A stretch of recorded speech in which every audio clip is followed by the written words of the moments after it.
We're off. Okay. Welcome to the Cucumber New Contributors Ensemble.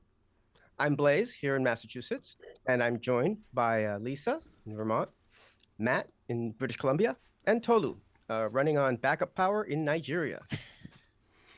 So why are we here? In 2017, GitHub surveyed over 10,000 open source contributors. Only 3% of them were women.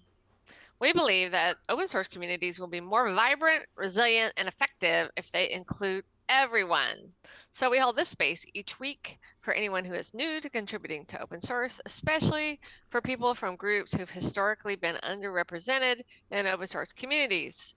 Our goal is to provide a fun and welcoming environment where everyone can learn to contribute to open source.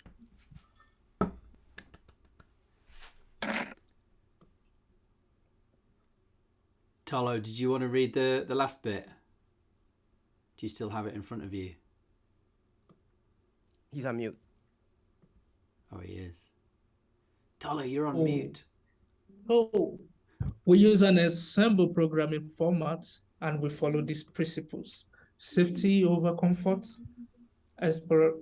exploration and learning over perfection, equity over efficiency. We are here to give space to people who have traditionally been excluded from open source, even if that means going a little slower sometimes. If you'd like to join us, you'll be very welcome. You can reach us at CucumberBDD on Twitter. Thanks, everyone, for the intro. So what are we doing this week? Well, should we take a look at the Yak map? Yeah. We are essentially implementing the action. I think we've pretty much figured. I was going to wonder how much progress you made last week. Let's see, how much progress did we make? I did a few things just to update the sequence diagram, and Matt implemented some better time management libraries, time representation libraries. But what we did during the session last week, because Lisa wasn't here, was we passed through the value for maximum absence. Blaise and I think, were just pairing last week, and we adjusted the, maybe I can show you actually, if you follow me, we adjusted the feature files so that they now have this additional step which says, given the maximum absence before retirement is 100 days. So it's now like a configurable lever in the system of what that maximum absence is. And that given step in the Qs can set it. And that then obviously varies the behavior down here. So if Greg's last commit was 100 days ago, then he gets moved into the alumni team. But Aslak's last commit was 99 days ago and he doesn't. And so that was basically the loop we went around last week. What we haven't done is, and I think it says it on the Yak map, is we haven't raised it up to the level where you could change it from the actual GitHub action configuration. So that's probably one of the next things we'd want to do, I guess. Blaise, you were saying something else though about what you've been doing during the week. You've made a pull request, I think. It just landed a minute ago. Yeah, I just changed the sequence diagram. I made some small adjustments to the words, the terms that are used in the sequence diagram. Okay. So which of the nodes on this Yak map is that? Oh, sorry. Very much at the top. It's in yellow. Yeah, we've got a sort of mix between yellow and orange, haven't we? All the yellow ones. Okay. Yeah. Orange is like what we are doing. Oh, okay. And actually, I'm not sure if we updated it at the end of last week because I think that we did do, right? Blaise? Yes. That is done. So actually, oh right, is that why it's grey? Is that what grey means? Have we not we've got green, right, for done? There we go. That's supposed done. To be green. Yeah. I might not have. But the thing we haven't done is pass the value through from the action parameters. That's what we need to do. That's next. correct. Yeah. Hey, the lights came back on. Yeah. Yeah. So that's where we're at, I guess. But we probably ought to look at your pull request, Blaise, before we do anything else, I think. What does everyone else think? Okay. Good It- idea. It was very Oh. modest, but yeah, sure. I don't know if I have do I have access to the GitHub? Oh, it's already merged. Yeah, sorry. It was but yes, we can certainly look at the pull request, and you can see the files that were changed. So I'm showing it on the OBS stream now, but maybe I can share my screen so everyone can see that same thing. What's the repository for this? It's Oh, here. I'll send you a link. Yeah. This one. Oops.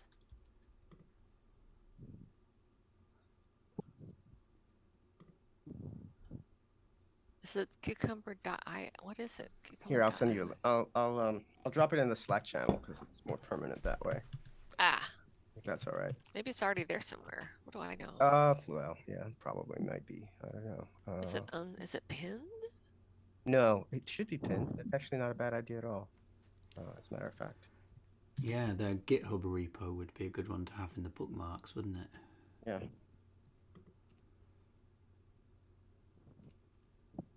I did it twice. Okay. Okay, Where so did you post so we've that? Oh, in the Slack, that Slack channel that you and I have been keeping. Oh, why don't Thank we add you. it to the new Maybe- contributors? I'll put it to the book. I'll add a bookmark also. oh, okay. There we go. Okay.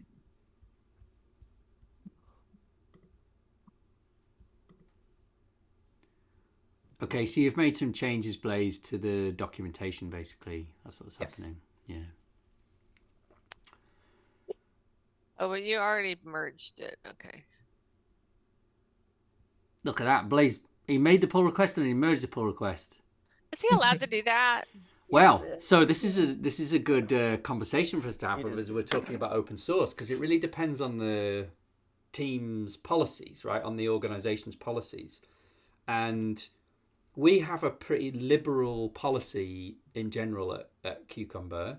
So the reason we're building this thing in the first place is because we have what people call a liberal commit bit policy, where as soon as your first pull request is accepted, we give you commit access to like most of the Cucumber repos.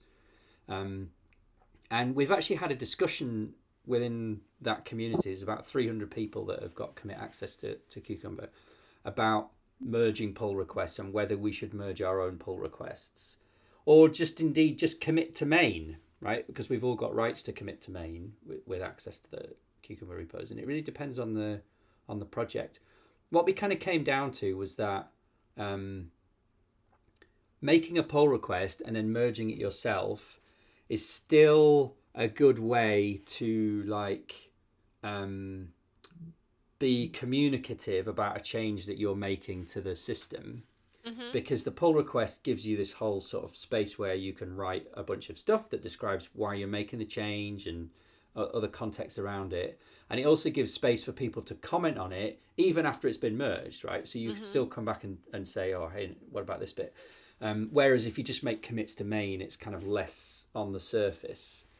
And so the advice I give to people within the Cucumber organization is unless you think you need feedback from other people, then just go ahead and merge your own change. It's fine.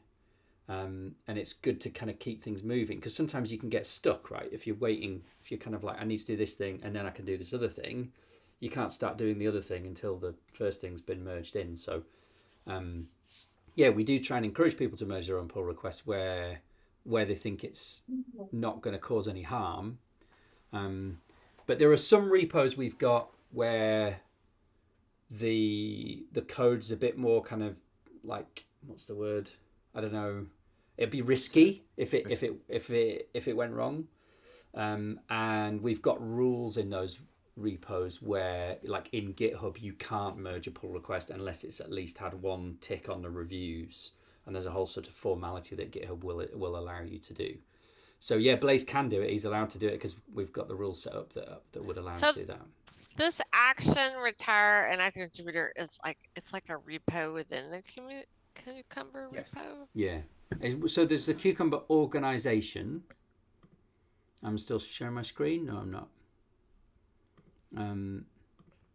So But there's I'm looking at GitHub. there's the Cucumber organization, this thing, and then the repo that we're working on. We've actually got a bunch of actions. If you search for action hyphen, there's a bunch of ones that we've been building for publishing packages to all of the different package managers. So there's one for publishing Perl modules there. There's one for publishing Elixir, Hex modules. There's more boring ones for Maven and NPM and stuff. This is all part of our sort of the project I've been doing the last year or so to automate a lot of our releases. And we've got GitHub Actions for those. And this is just going to be another GitHub Action. So a GitHub Action is like a plugin for GitHub's CI system. They call it GitHub Actions. And when it's packaged like this as a repo, it allows you to very easily include it in a CI workflow. So the idea would be, this is an example of it being used here. The idea would be that you would tell GitHub Actions to run it on a schedule. So you could just like run it nightly, say, and it will like sweep across your organization and look for any contributors that need to be retired and then move their privileges around. That's the idea. Nice. Thank you.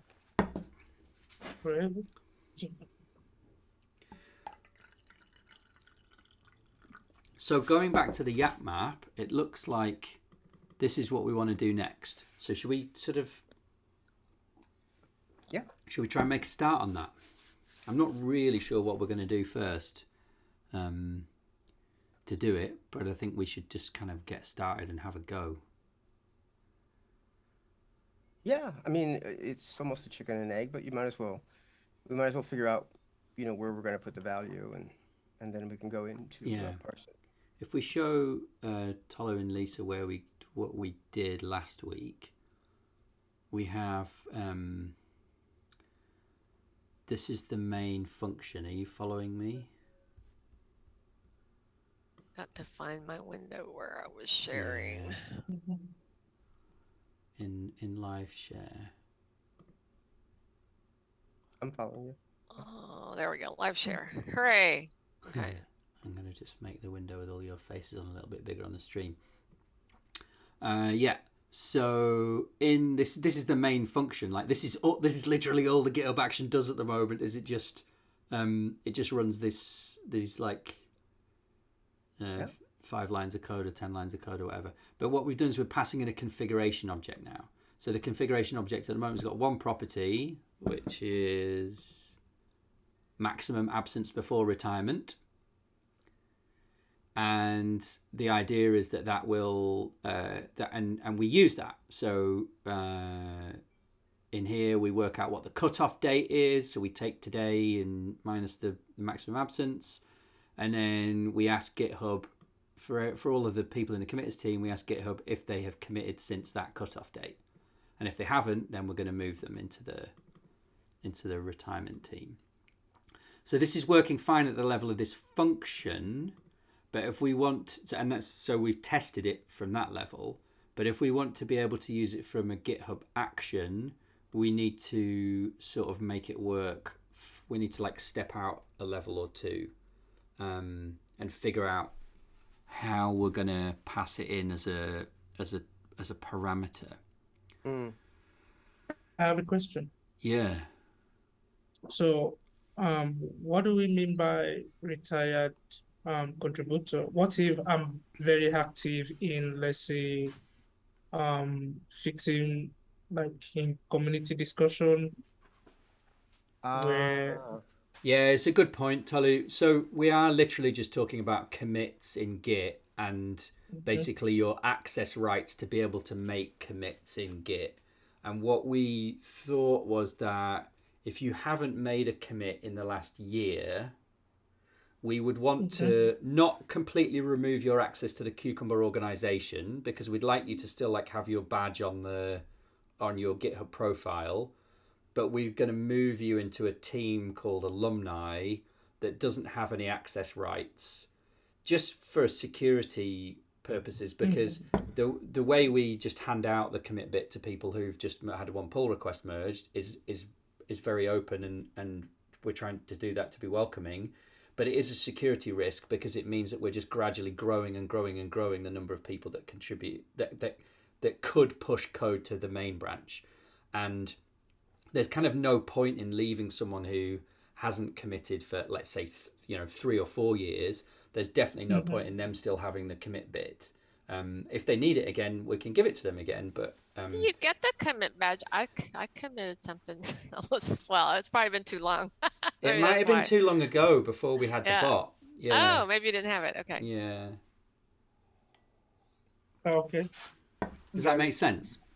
Yeah. So yeah, I'm not sure how we're going to test this other than by like building it and deploying it. But I think what we need to do is change this action YAML here to describe the maximum absence parameter, and then change this index TS to read it in somehow. And I have no idea how any of that works. We're going to be like reading GitHub's actions documentation, trying stuff, pushing it, testing it. I don't think can do any automated tests for this, at least not that I know of. So that's what we're going to get into. You mean passing it in? Which part don't you know how to test? So the idea is like, well, yeah, I don't know how to do an automated test for other than like actually running it in a GitHub action and exercising it in there. I don't know how to test out that it's working. So Oh, you mean like an independent unit test, like? well, like more not a unit test, no, like a full functional test or acceptance test. Oh, I see. Where Okay. we really run it in GitHub Actions. So we have got something set up to do that, and I think the only way, I think that's the only way we can test it. So we're going to need to just try some stuff out, I think. What if we I don't know, this is maybe a little bit sneaky, but what if we put in a default value where the default value would trigger the test immediately, and then it normally gets overridden by a real duration, like 365 days or something like that? Yeah, so we can I think we can play with things like that. But what I mean is, in order to run it, so we have got it running. Am I still sharing my screen or not? Yeah, you are. Yeah. I see it. In GitHub, we have a special organization that we set up called Test Inactive Contributor Action. Ah, that's right. And it is running here. So if we push, we will see it try and run it here. Right, this is an example of it actually running. I think it runs every 5 minutes or something. Or maybe that's 5 seconds, I don't know.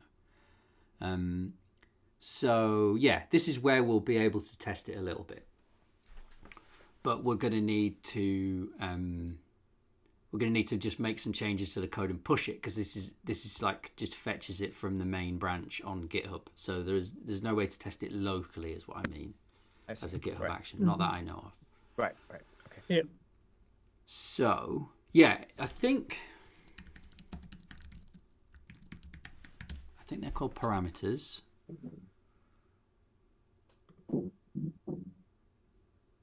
I think we have to do something like this.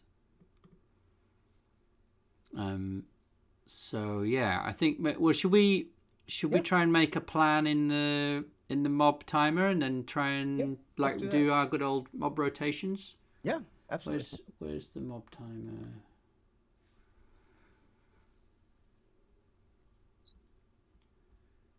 It's probably a good idea if everybody tries to add their own name to the. Yeah.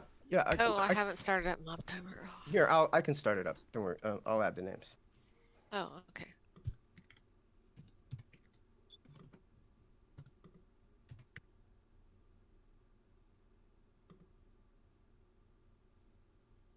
Oh, it's the cucumber one, right? Yeah. Sorry. Oh.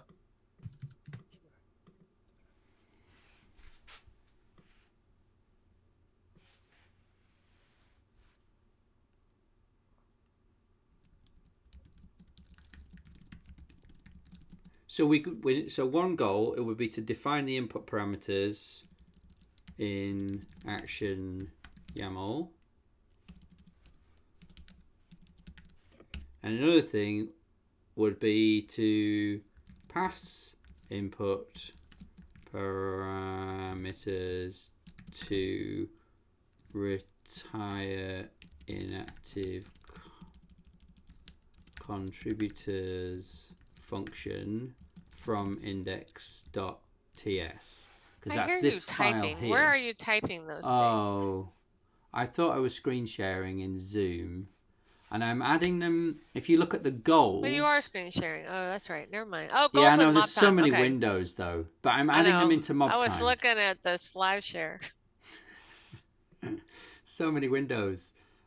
Yeah, if you look at the goals in mob timer, I think Gotcha. this is kind of a decent enough plan for us for now. Okay. I see them in the mob timer now. Okay. So we can try and define the input. I guess just an input parameter even would be enough, right? It doesn't need to be multiple input parameters. Yeah, just one is fine, because then we figure out the mechanism. Yeah, and then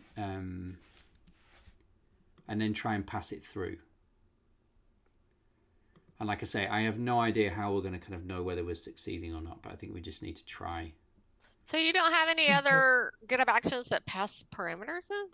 Oh, yeah, I do. Oh, But I've never written a JavaScript one like this before. Oh. So this is where it's going to be a bit different. But it's good. There'll be tons of stuff we can plagiarize. There's a really good online example that GitHub has of a in fact TypeScript just like this one. So I'm sure we can plagiarize some stuff from there. So the mob timer lets us decide who is going to be the navigator and who is going to be the driver.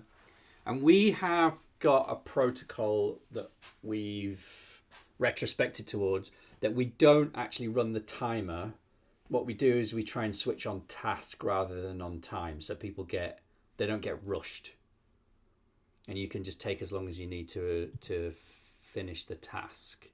But it does mean we need to sort of stay vigilant, because sometimes you end up doing a rabbit hole thing where you start out to do one task and actually that turned into 3.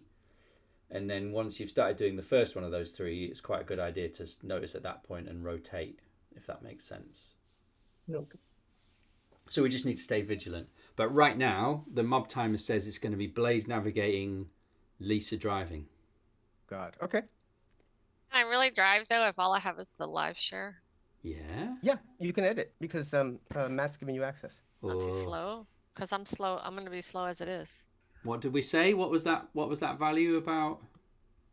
Yeah. Inclusion over efficiency. Yeah. Or something like Okay. That's right. I don't know like the shortcuts or anything like that. VS Code. It's That's fine. It's neither do I. absolutely fine. that. Neither do I. Okay, All right, so I'm going to stop my screen share, and I'm just move going my to be Zoom streaming back over the here. VS Code window. And Tolu, you and I can support Blaise and Lisa by like looking up docs on GitHub and stuff like that, and spotting their mistakes. Okay. I'm going to look at there's a TypeScript example I'll put in the chat that GitHub have got. Oh, fantastic. Because and so what I'll do is I'll follow Lisa, Oh yeah, I'll do the same. and then Okay. I'm gonna, Hey Lisa, I should say though, don't feel pushed into having to drive just because of course. the mob timer said it Well, was your I can turn. try if it doesn't go well. As long as you're okay. Yeah, don't feel pushed I'll into see. I'll see. Right now Yeah. my mouse isn't working at all. So come on, mouse, you can do this. All right. Oh, well, that's just the live share again. So I'm gonna ask Oh, you. I'm looking at the wrong thing. Okay. All right. What do I do, Blaise? So I'm gonna ask you to open up the file called action.yml. Option.yml. Is there like a shortcut for that? So Oh, on the- here. Oh no, not that one. I was trying to do Ruby mine. Option.yml. on the far left. Do you have the list of files? I do. I just don't see. Oh, action.yml. Okay, but it looked like isn't it already up? It might be. Yes. Yeah, it is up. Oh, and Okay. you're in there. Okay, great. All right. So, And did Matt say he had an example? well, Matt is going to provide us with an example, and I think what Oh, there it is. Okay. what we're going to end up doing, if you have it handy, what we're going to end up doing is extending this action.yml to include the value for the duration interval. So what it appears to have is at the same level as author, we have another thing called inputs. Oh, okay. Or at the same level as run, so at the sort of root level. Runs. Yeah. Okay. We have another thing called inputs. So when I put that So after runs? Underneath main, on line 6, hit a tab. Put Hit a tab. a tab. Okay. Perfect. And then put in the word. What do we want to call it, Matt? Duration? No. So it's you need to have a thing at the root, a key at the root called inputs first. So same level as runs. I see. Sorry. Okay. Sorry. That's it. Yeah. Yeah. Well, so I think that's it. It's a colon. Okay. Oh, colon, not semicolon. Sorry. Inputs, colon. After inputs. Oh, did I do a semicolon by accident? That's okay. Yeah. And now hit carriage return. Hit tab. Okay. No, cat return. New line. Oh, okay. And then hit tab, exactly. And then here we're going to put in the inputs, which I believe are, did we want to call it duration? Well, we've called it maximum absence before retirement. Okay. So we might as well, I like long-winded names because at least they're clear. That's totally cool. And we tend to use hyphen. Kebab case. Do you know a kebab case? Kebab case? Yeah. So you put, maximum dash, absence dash. How do you spell absence? I don't know either. I don't think you need that first C, but you do need the second one. That's correct. Oops. Tolu's probably got better English than all of us because he actually learnt it at school. Yeah. Maximum absence. Before. Before. Before? Before, and then hyphen. Retirement. Okay. Return.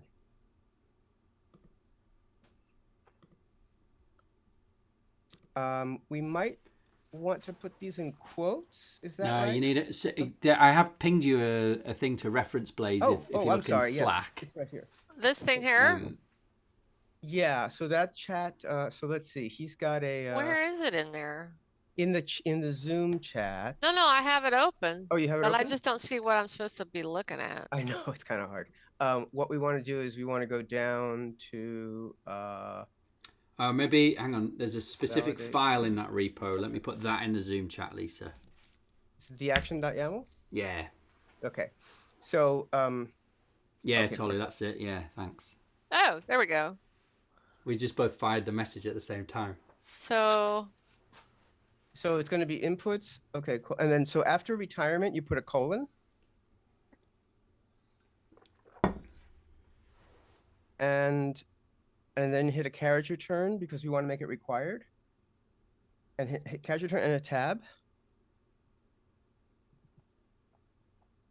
And then what? I can't. Here, oh, actually, you know what? So I can see it. Here, I can paste in the Zoom chat.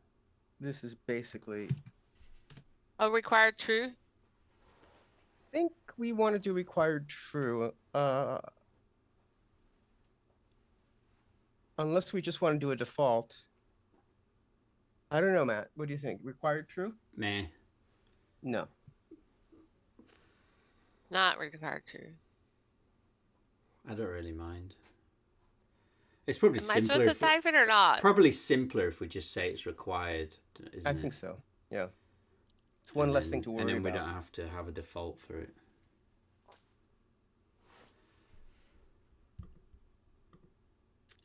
So is it required true? Default? Yeah, having it required is cool as well, because what we should see is that the test where we use it will start failing because we haven't specified it. So that'll be fun to see. Nice, good. Good idea. Okay, and then description. I put an example in the Zoom chat. Oh, I'm sorry. It's okay. Where did my chat go? Oh, okay.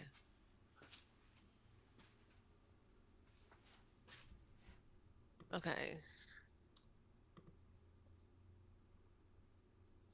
Days since they last?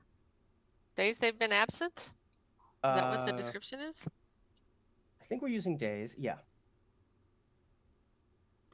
We manipulate the units a little bit later. Am I supposed to just do a single quote there? They use single quotes in this example, but everything else, the rest of the YAML has double quotes. So maybe to be consistent, we'll use double quotes. Oh, okay. Days since last activity. Days since last commit. Okay. Oh, I'm sorry. Wait a minute. This is the maximum absence. Oh, this is the maximum. So this is really the like the expiration interval. Yes. It's not the actual days since last commit. Oh, what is it? It's basically like the inactivity time, the maximum period of inactivity. We really have struggled to express this in a in a concise way. This concept. Yes. Perhaps Lisa and Tolu, with a kind of fresher perspective on this, can give us some insight on how to describe it better. Well, I know, but I would want to know period and what unit.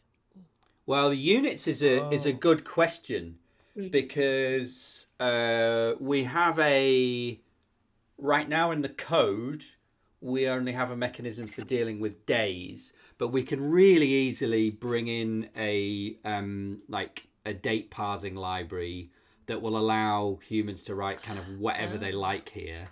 And then we can make it work with someone just writing 17 seconds. So then when we say a default, we're going to specify what the unit is as well as the value. Yes. For the default, we might specify the unit. I don't think we need a default because it's required. So that's true. If it's required, they have to tell us something. So the default would only be if it was optional, I think. Okay.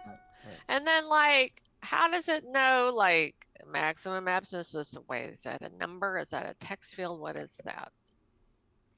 Well, it's YAML, so you can put whatever you like. No, yeah, but we don't. So we are doing type checking in the JavaScript, and I think we expect a date. But I think also what Matt was saying is we might end up using one of these slick libraries that can just Yeah, like I'll put one in Slack. There's one called parse duration where you can just say 1 ms or 3 days or I see. It'll understand what you mean. I think it'd be nice to use that because for testing we probably want to have a really short timeout, and then in real life people will probably want to put 360 days or something. Yeah. Yeah. So I think this is all right. Do we want to be any more clear? Maximum period of Well, now your example is milliseconds, and you have something to change it to milliseconds. No, sorry. The example was literally just copy. That's copy pasta from the doc. Well, what is in the Slack? Oh, okay. So you're not proposing to use that parse duration library? I am, yeah. I'm suggesting that we will use that, but not yet. That's okay. Something but it gives you an idea of what we could allow people to put in here. Okay. I'm going to be a good driver and just wait for Blaise to tell me what to type next. No, I think you're good. Actually, do we want to switch, having completed one task? Well, yeah. Sure. Should we commit this and push it, and then we can see. So now we'll have a failing test. Do you know what I need to do? Is this connected to GitHub already? I'm going to share my screen for making the commit, because the committing is a bit uncollaborative, unfortunately. So I'm gonna go. I know I watched you do this a couple weeks ago, but I don't remember. So I'm gonna add that file, and if I go down, we've got. Way! Look at that! It got all of you on there. That's brilliant. Yay. So what have we done? Add. Oh, but it keeps losing it. Why does it do that? Add max absence as an input parameter. Mm-hmm. Very nice. And so if I git push that, I do notice there's some other stuff here that maybe we need to build as well, look. Maybe since we did that merge. So maybe I'll just add everything there as well and just do that.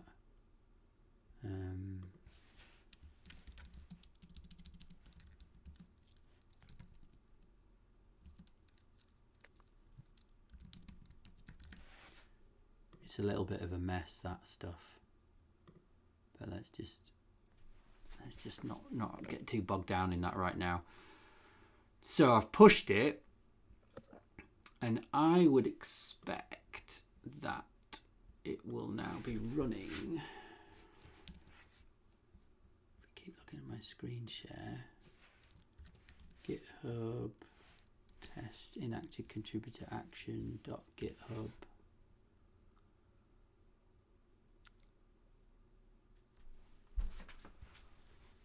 And we maybe need to go and run it manually, do we? Because 5 minutes ago it ran, which is not after we did our last commit, I guess. No. How did it fail? Are we in the Oh, right it's branch? failing on set GitHub token. I thought we'd done that. Are we in the right branch? Yeah, I guess.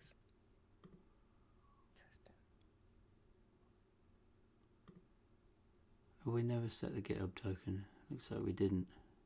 Oh. This does sound familiar. No, I don't think we might not have done this the last time. So I'm going to force it to run, right? With the new code that we've just changed it. So it's going to pick it up and run it, and I'm hoping it's going to say that we've got a mistake because we've missed off a mandatory input. Okay. Oh, right, because we set it as a requirement. Oh we no! didn't Look, do anything about and it. what has actually happened is the main build hasn't worked, so that is still something's messy there. Let me try it again. npm run build production.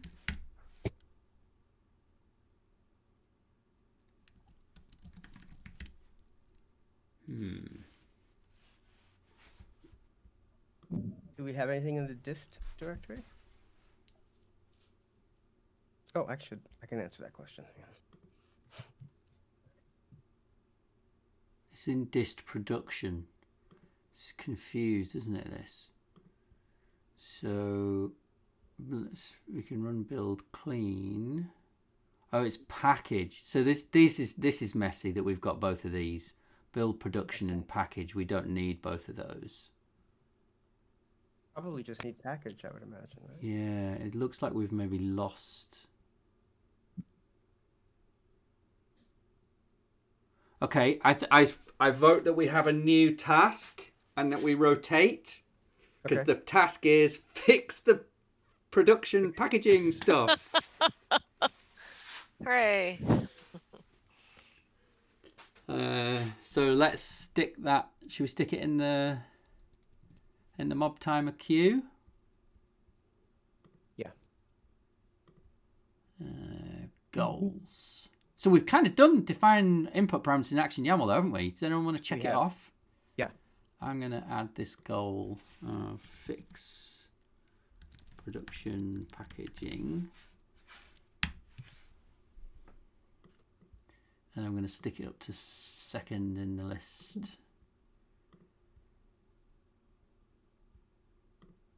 Yeah, does anyone want to tick the first one off? Who was driving? Lisa, do you want to do it for satisfaction? In the mob timer. Yeah. Okay. Right, and then we should rotate. So if we go to the mob and we press rotate, we've now got Lisa navigating and Tolu driving to try and fix the production packaging. Great. I'm going to say someone else should navigate. I have no clue how to go about fixing that. I can give you some advice. Okay.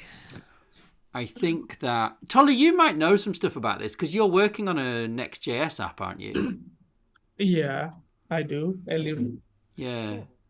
So I think what we've got is the thing on. I'm looking at package JSON, line 15 of package JSON. Who's driving Tolu? I'm going to follow Tolu. So if you maybe switch to the package JSON file, Tolu, and look at line 15.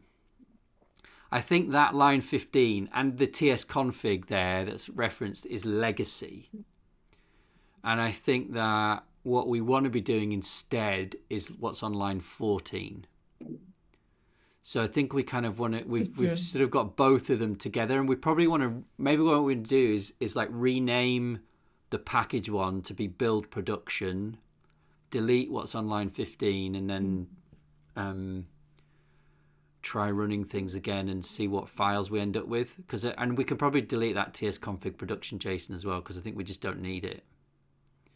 It was like a previous attempt, but it failed. So delete all of line 15?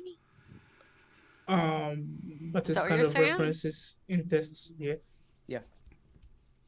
What's that, Tolu? I didn't hear what you said. Line 15 is referenced in tests. Yeah. So because the idea is that when you run npm test, it kind of does everything. It tests it, and then it leaves the right. Because the thing is with this is we have to check in the generated JavaScript, the compiled JavaScript into the repo, and we sort of want to do that like all the time, not forget to do it. Mhm. So should I rename line 14 to 15? Yeah, I think so. Something like this. Yeah, and then just get rid of that one. Yeah. Okay. And then you can also delete the tsconfig production JSON file from the repo as well, because I don't think we'll need that. Okay.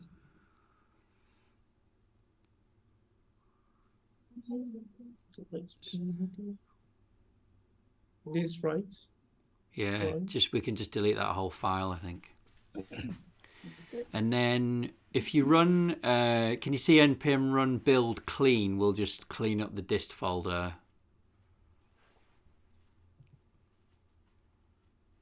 Oops. Oh.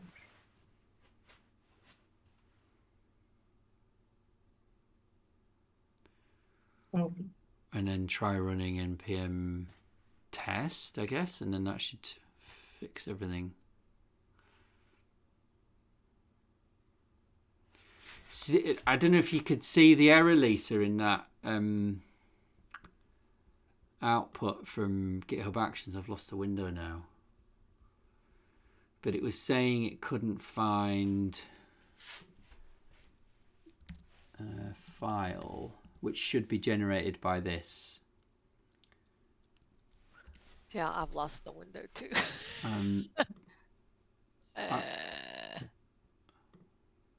There we go. Oh no, that's GitLab. Oh, I got too many repo things open. Yeah, file not found, blah, blah, blah, blah, blah, dist/index.js. So we want to have ended up with a dist/index.js. So let's have a look in the dist folder now. And there is an index.js. So that's good news. Yay. Okay. And you can tell that it wants an index.js because if you look in the action.yml file on line 5, it does say it wants that's that. where it's pointing it to. So we need our like packaging to have built one of those. So I think that looks good. So shall I make a commit? Yeah. There's going to be lots of stuff here. That was not hard at all. Small change, big file changes. By the way, what's cool is it also publishes our Cucumber report.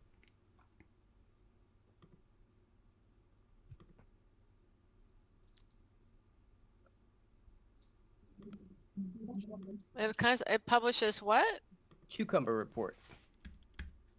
What's a cucumber report? Here, I'll show you. I'll drop it into the Zoom chat. That way, Oh, thanks. Tolu can see it also. Okay.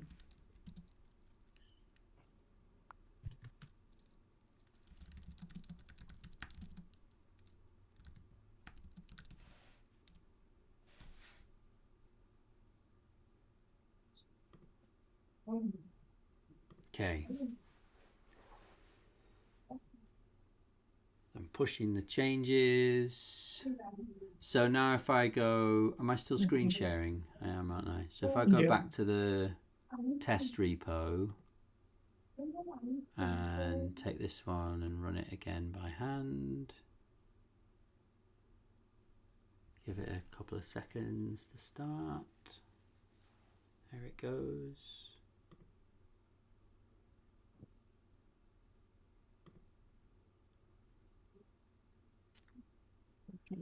Okay, so it's come through to please set GitHub token. I'm surprised it didn't insist that we gave it that input because we said it was required. I'm surprised that we didn't see that error. Isn't the GitHub token just something for your own session? Is that project specific? Yes, there's a project specific one. Oh. Well, there's a project specific one. This runs as a session. The CI, when it runs, it basically does some API calls. Oh, okay. But I think, Matt, it might not be getting as far as reading the action.yml. Right. You reckon? Because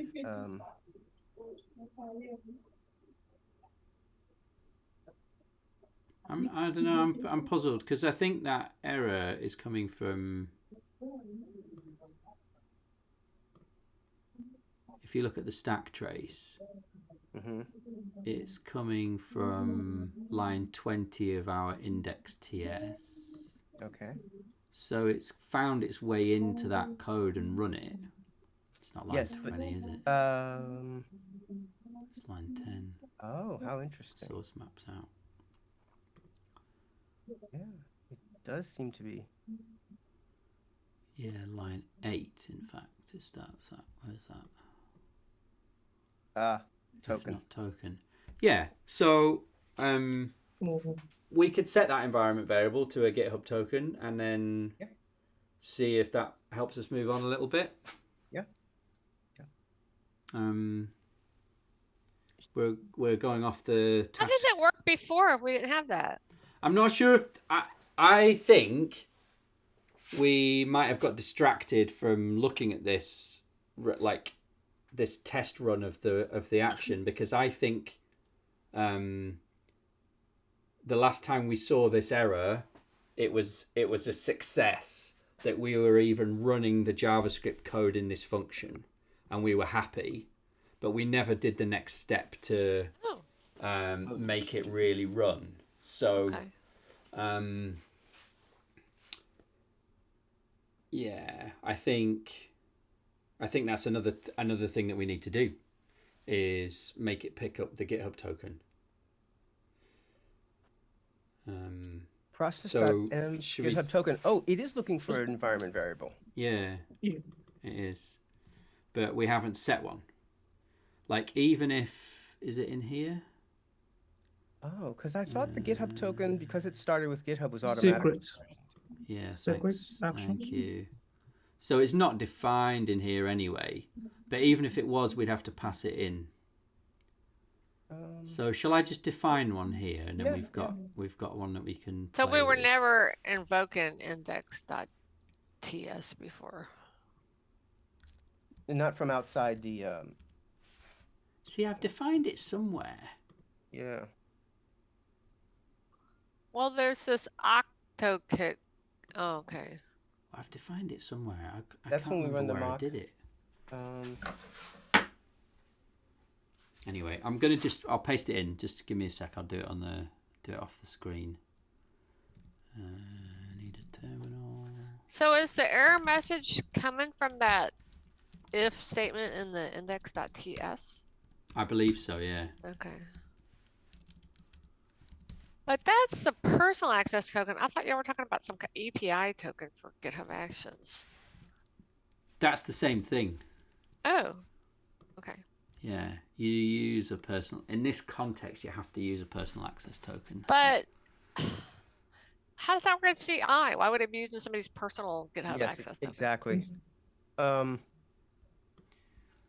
So what I just did was I went into the settings and I put a secret in, and I've called it OctaKit token because the GitHub ones are reserved. And that's now stored in there. But that's not your personal token. That's something for the repo. It is a personal token that I have generated, which means that this action can run with my privileges. The reason we need to do that is because what we want this action to be able to do is to move people between teams.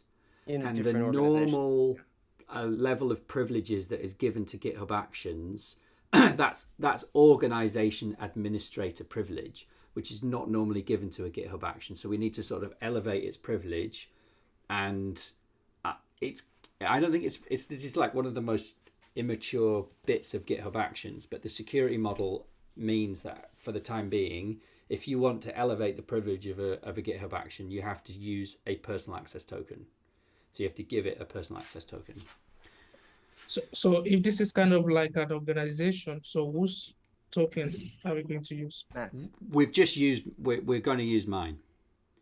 So, and I think, am I right that here I can write env and then GitHub token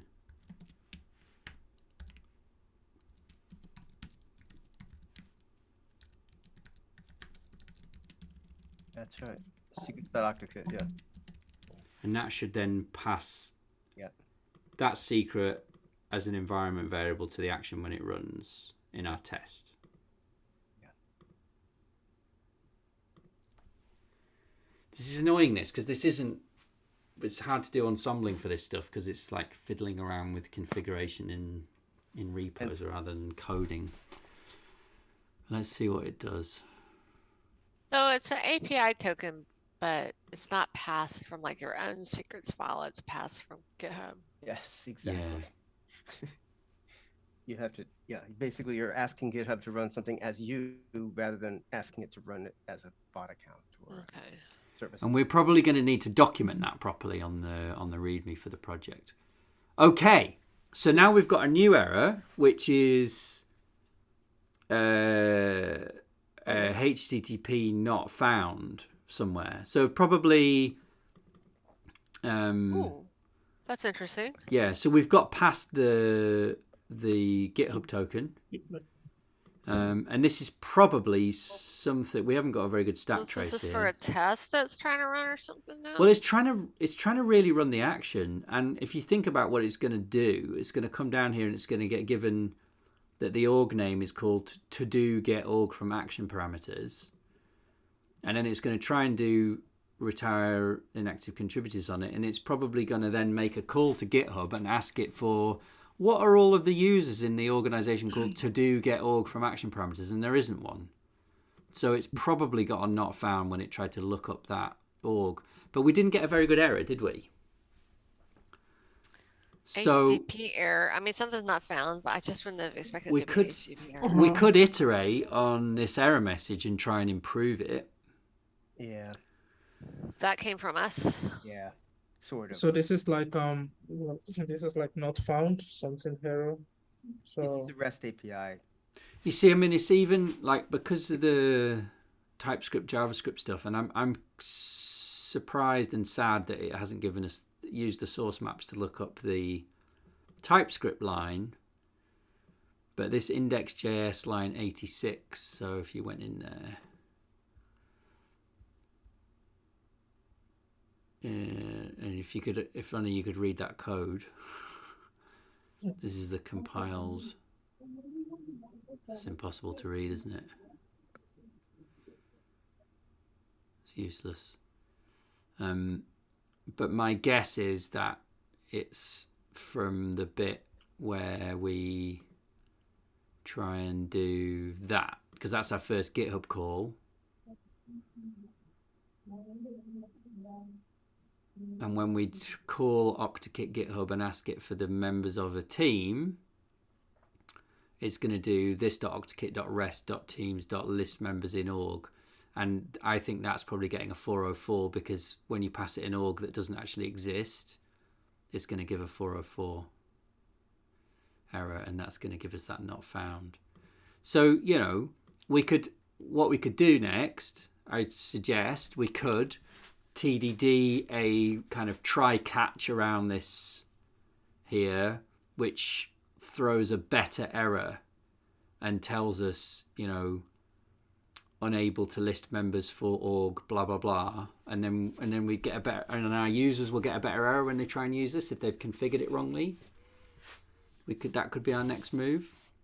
That sounds good, but are you saying that list members in org is something that doesn't exist yet?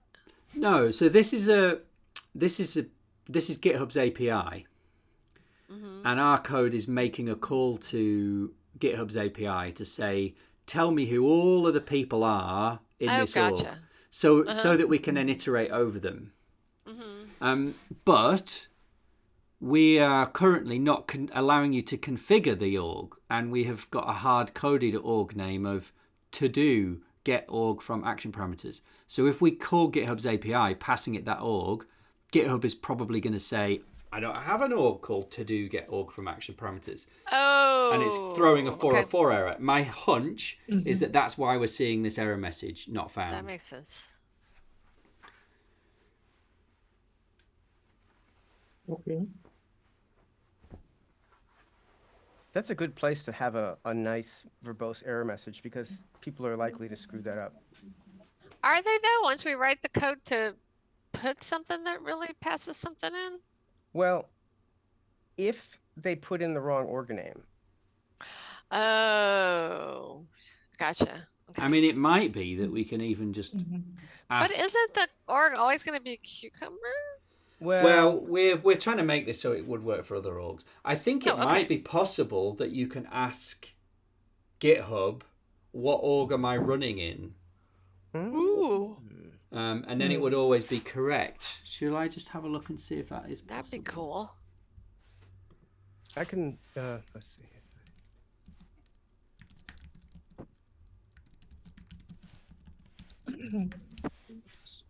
So a personal account is also an org? Yeah, I think it counts as an org in this context. I think so. But I don't know whether you'd even be able to use this, because I'm not sure. Are you allowed to define teams inside a personal account? Yes, you are. Oh, now yeah. you are. So I would imagine they model that as an org. Yeah, so there is a thing called repository owner.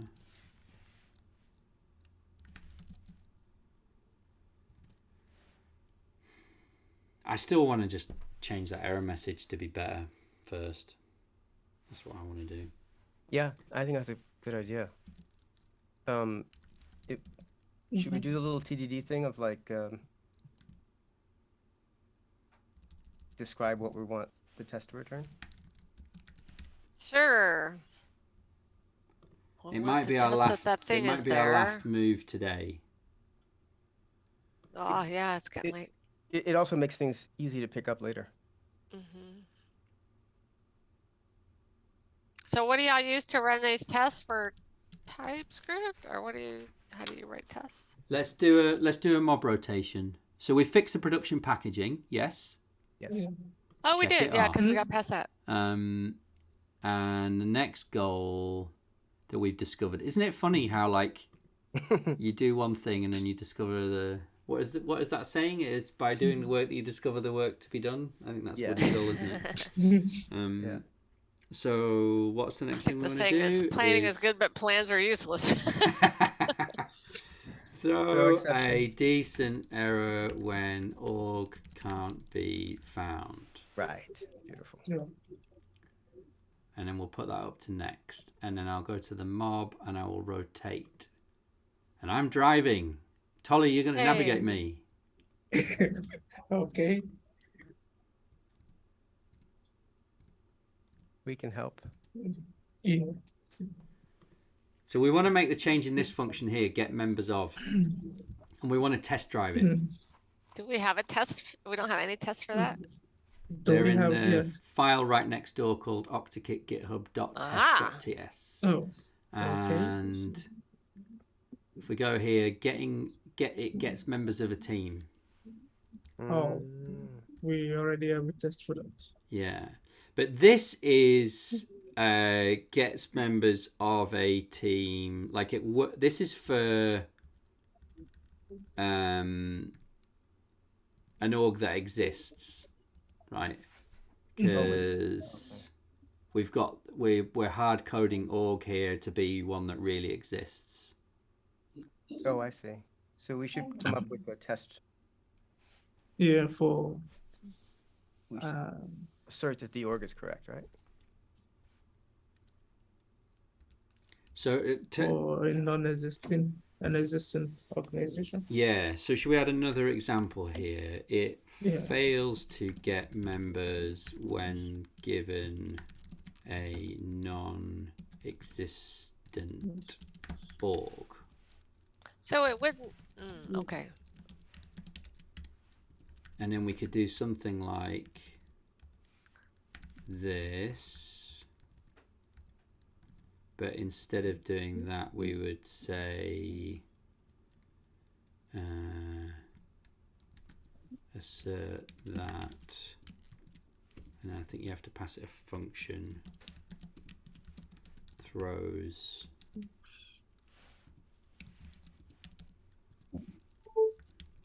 Is it throws error?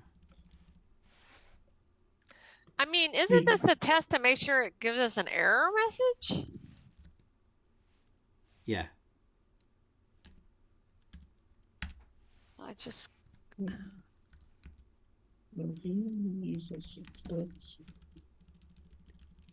you think that's a bad test, Lisa? Well, I just think that saying it fails to get the members with a non-existent error org is not the same thing as saying it gives us an error message when we give it a non-existent org. Ah, okay. So you want But maybe I'm to just not say understanding it gives right. us an error message. Yeah. Okay. It throws an error when. Or it throws a useful error.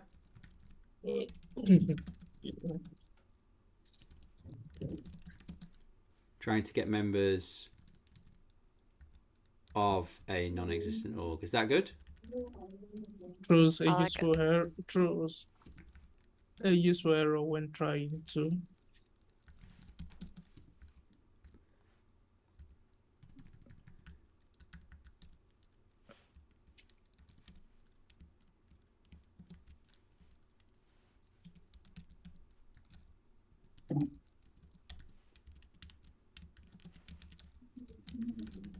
Something like that. But we need to unpack client, because client is assuming that the org is this thing. Line 72. Throws a useful error when trying to.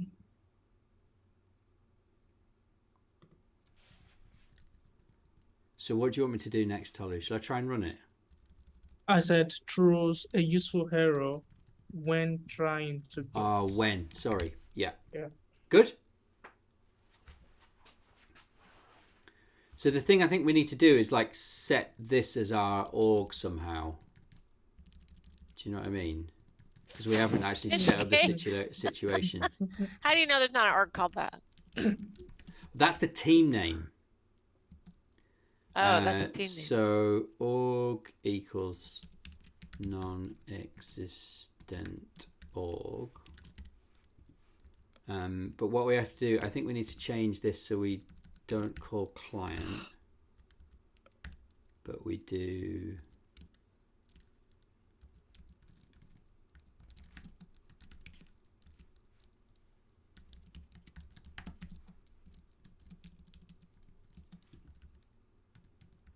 And then we're passing our own org rather than the one, because there's one defined higher up in the test somewhere there, this one, which really does exist.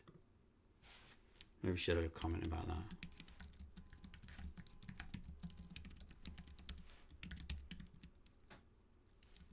Oops, that's not how to add comments in TypeScript, evidently. No. Command forward slash. Right, so if I do it dot only, Oh, then I can run npm run test unit.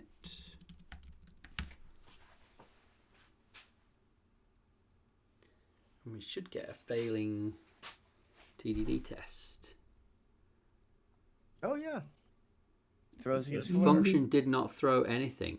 mm, Now that's surprising to me. I thought it would have thrown something. Throw new error. Oh. I'm kind of worried about my matcher. I'm going to just look that up.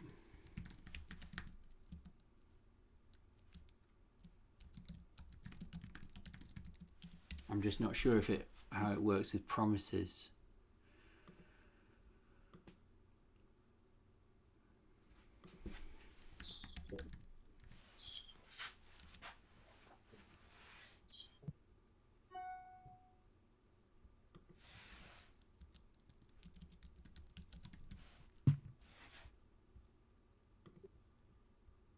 So I'm going to show you the docs here. Promise that. So if we say promise that. Oh, not assert. Interesting. Okay. And then you do an assert outside of all of that? Well, I think then we can just do, maybe just pass it Oh. the promise. There. So that org set to non-existent org. Where does that get used? oh, Oh, Right. in the new OctaKit. Okay, I see. The GitHub client. Okay. So it's passed, the test is passing. I think that again there's a problem with my matcher. yeah, because we are not throwing that error. Yeah. So we could say instance of and then have a type for our error. Should we do that? Mm-hmm. Yeah.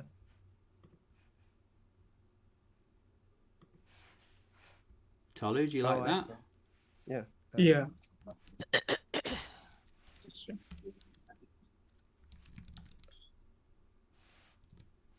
It's instance of with a capital F. So what's our error type going to be called? Unable to get members error. Or non-existent org. Yeah, as long as we know that that's why we couldn't get the members, because that's Okay. that's a little bit more difficult sometimes. Okay. So if we're going to have a class called that, I can put that into this file, or I can make it its own file maybe. A class for errors. Unable to. What did I I call it? see. Okay. What do you think, Tolu? Should I put it in its own file? Yeah. Maybe we can have a error handling file where Yeah. we can define all kinds of error. Yeah. Okay. So just have one errors file here, like that, and define it in Yeah. there. To start. And then, so this would be what do we say? Inherits in TypeScript. Instance error. Say that again, Tolu. What do I do? Instance error. Instance. Oh, extend. Extend. Thank you. Yeah. That's it. Right, and I need to export it. And then now I should be able to import it in here. Add import. Oh, that's cool. All right, and then I should be able to run the test. And now the test should fail because we're not raising that kind of an error. Oh, it's still passing. Huh. Oh, wait, I need to await this promise, don't I? Oh, yeah. So tricky, the promises. There we go. What's going on there then? Oh, that's a nice stack trace. Expected, a function throwing an instance of unable to get members error, but thrown object, stack. Type error. Throwing function is not a function. So I do need to pass it a function.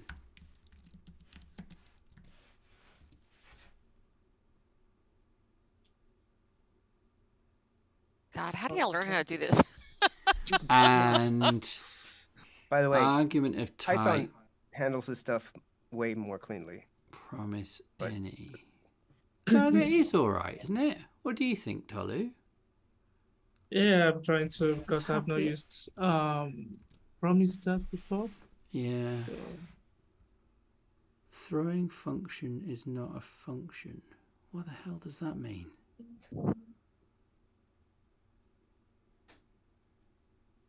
Type safe matcher dot describe. Throwing function is not a function. Do we not? I'm define it sure as- I'm supposed to give it a function here. I'm sure I'm supposed to give it a function. But then maybe not if it's a promise. Oh. Okay. I have to confess, I have never quite understood promises. So what a promise is it's a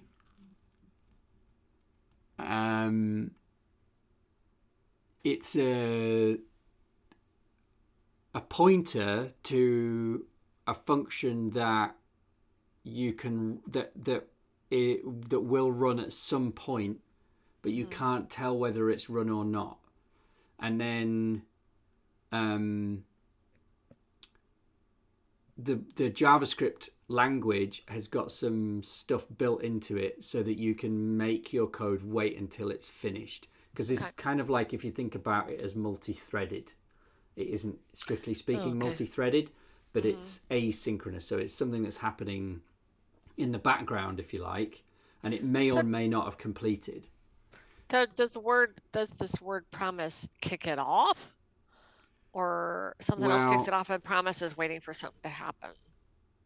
So what kicks it off is that we call this function. Okay. And but should I say await here?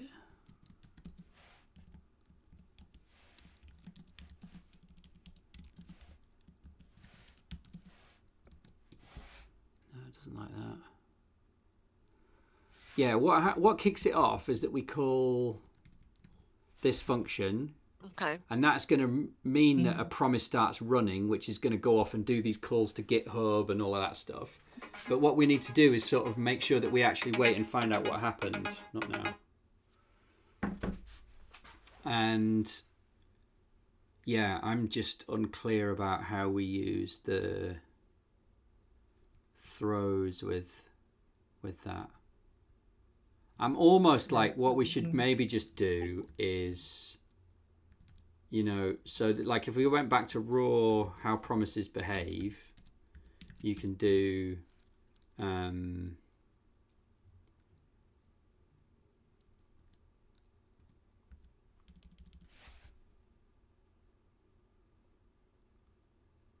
that returns a promise. So what we should be able to do is say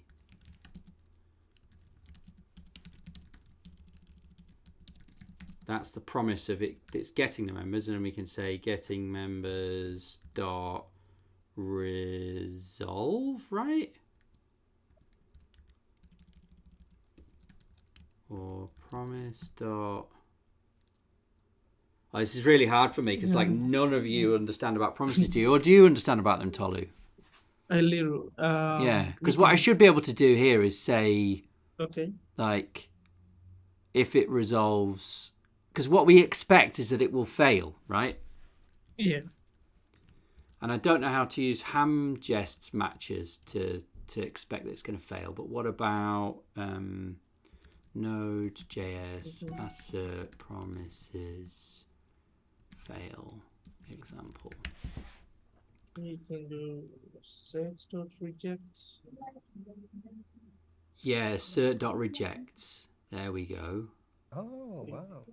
Yeah. So assert.rejects.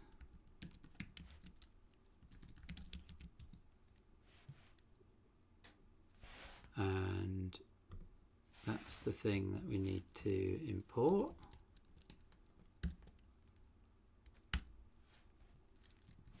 And then what does... So we could pass it a message there, or... Okay, so we don't get the... Oh, yeah, because we could... Or it says or error, so we could pass it our type. Unable to get members error. Right? Yeah. And do I need to await that?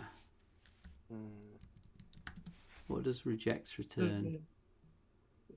Yeah, see, that returns a promise, so we need to await that. So do you see that, Lisa? What this is here with the promises? Like, look at this. So what we're going to get in this variable here is a pointer to the like thread of execution that's happening in the background, the promise. That's all we've got at the moment. So that's why I called it getting, because it's like it's looking at it happening. And then we're going to call assert rejects function to check that this promise rejects, as in like it's going to fail. So promises go one way or the other. They either reject or accept. Accept means it passed, like the code in it passed. Reject means it failed and threw an error. Okay. But we have to await that, because this in itself is a promise. Okay. Because this is a promise that it's checked whether that promise finished, and that it rejected, that it failed. So if we don't await this, Mocker will just run on to the end of the function, and at some point later that promise will finish, and things go weird because it will just happen in the background rather than happening in front of our test run. So we have to remember to put that await there. This is where it gets really messy with promises, because you have to remember to put awaits in. Yes, that is exactly what we wanted to see for our TDD. Yay. I'm happy with that. Cool. Nicely done. Wow. Thanks, Tolu. I'm going to check it in. Is that all right? Yeah. Whoops. Unless... Oh, I see we're at time and we've run out of time to do retrospective. So you got the test, but you don't have the code yet to make it pass. Yeah. But I'm going to... should I check it into main like this, or should I make a little branch so we don't break main? Maybe leave a branch, because main will break, I think, right now. So what are we doing? Better failure on bad org. Yeah, there you go. And then I will commit. So what would the trunk-based development fans say? Because what else would you do? Make your thing fail? Because you're out of time. Yeah. I wonder what they do. What trunk-based philosophy is when you need to finish. I'm gonna ask somebody. Everybody needs to go home, and you've only got the failing test. Well, you can still do a branch. No, sorry. What you do is you do a commit, but you don't To skip. Yeah, you don't amend it. You don't push. Yeah, but I want to push it somewhere. Does that mean somebody else can pick it up? Yeah. We can try to skip 85.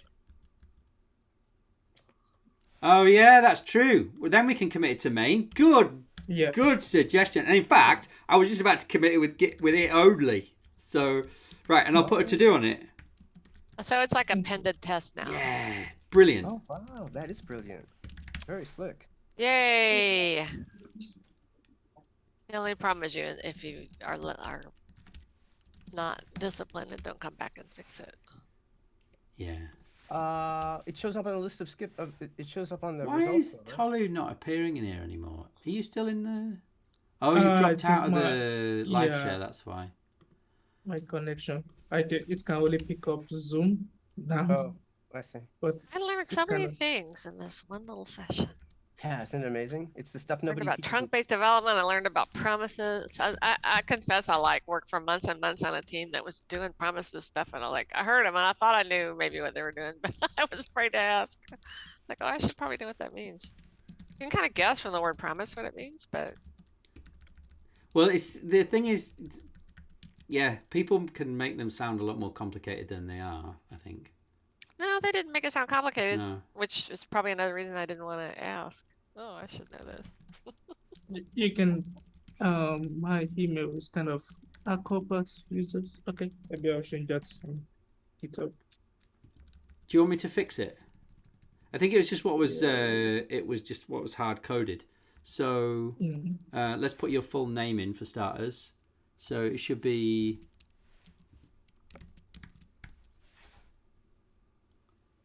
Tolu L-O-P-E. Walope. Yep. Yeah. And then Yeah. how do I spell your last name? Bam. B-A-M-I M-I-D-E B-A-M-I D-E-L-E. D-E-L-E. Do you want to tell me your email? Oh, you can do it. H-A-R-C-O-P H-A-R-C-O-P H-A-R. H-A-R-C-O-P at gmail.com. Acop Drew. Acop D-R-E-W.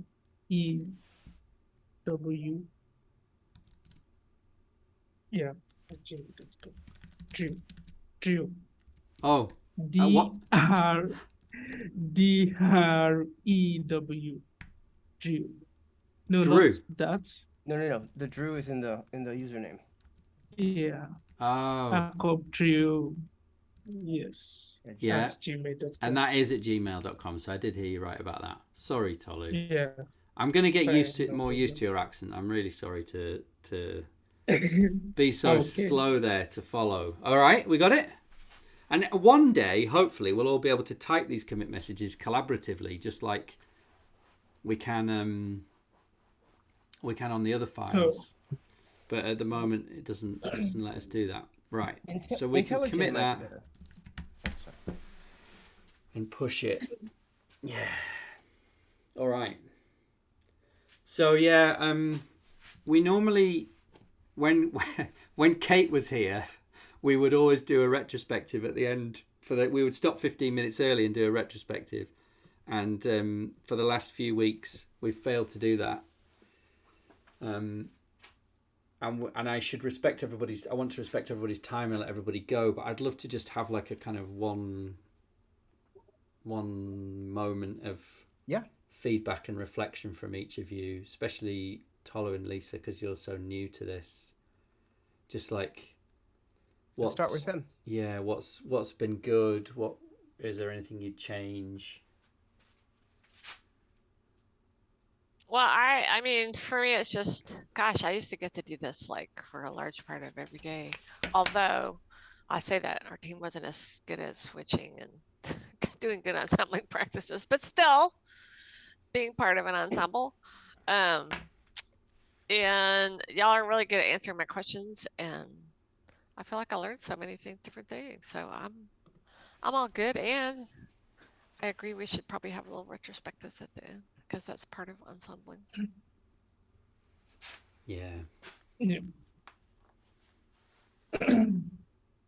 How about you? Should I go Tolu? next? Yeah, please. Yeah. Okay. For me, it's great. I think I've been wanting to do this for a very long time. And it's kind of very cool, although it's also similar to what I do every day with Haslack. And I mean, this is kind of a way to express and also learn from the gurus. So it's kind of great. That's great. I would remind you all that the code we're working on it's in public, Okay. in this Git repo, and where is the Git repo? There's a link in the new contributors. There's a bookmark in the new know. contributors, though. I know. It's Okay. here though. Just yeah. So like, there's our commit that we just made. Hooray! There's Tolu in the Great. in the commit history. But if anybody wants to like carry on working on this in between these live sessions that we do on Wednesday, that's wonderful. Like if somebody wanted to send a little pull request with fix for that failing test, that would be awesome. Because ultimately, like, that is how open source, at the moment anyway, mostly works. Most people's open source contributions happen asynchronously with people submitting pull requests. Until we start the revolution and like make everything happen in mobs, which I still fantasize about. So but in terms of like getting practice at doing open source, this is now, this problem that we've chosen to work on we've been working on this for like almost 6 months probably, Blaise, haven't we? We picked this problem because it's like not too big, not too complicated, and not too kind of crucial to Cucumber, so we can kind of take as long as we like over it. It's a sandbox for us to play in, really. So it's a good opportunity for everybody to practice making pull requests and all of that stuff. So if you want to do that, it's great. Really welcome, and we're there in the Slack channel to give you support if you want to do that as well. Great. And other than that, we'll be back here same time next week. Oh, Yeah. what time is it for you? For me, it's now 12:30 in the afternoon. Okay. Yeah, I know it's a bit late for you, isn't it? It's late for, we have a lady called Artie in London as well, and it's quite late for her. It's about the same time, I think, in London. Is that right? Are you and Nasdaq on the same time zone? You're maybe 1 hour ahead of you? Same time zone. Yeah, so it's now like 7:30 for you. This is 8:39. Oh, wow. Wow. It's nearly, I hope you're eating. I did that. Yeah, it's cool. I really appreciate this. I mean, to express and to also learn and to be foolish and to be a student. Yeah.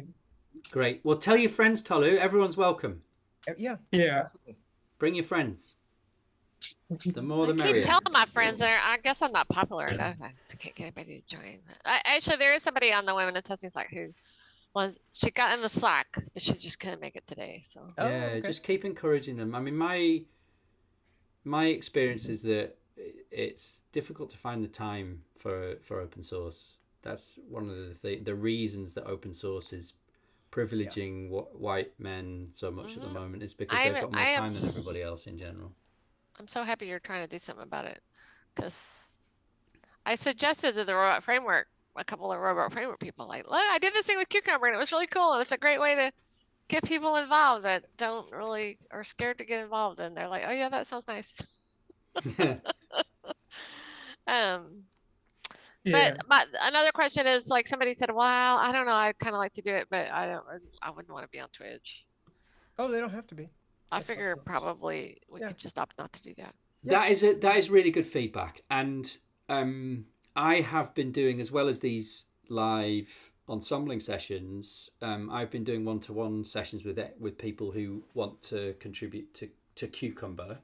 Although some of those I'm mentoring people who've drifted into doing other things as well, and I'm happy to mentor people who just want to get into open source who are not white guys. So I know that's a concern. The reason we try and do it on Twitch is because we want to, like, representation matters, and we want to show people that you can contribute to open source too. So that's great, but I appreciate that not everybody wants to make their mistakes in public, and so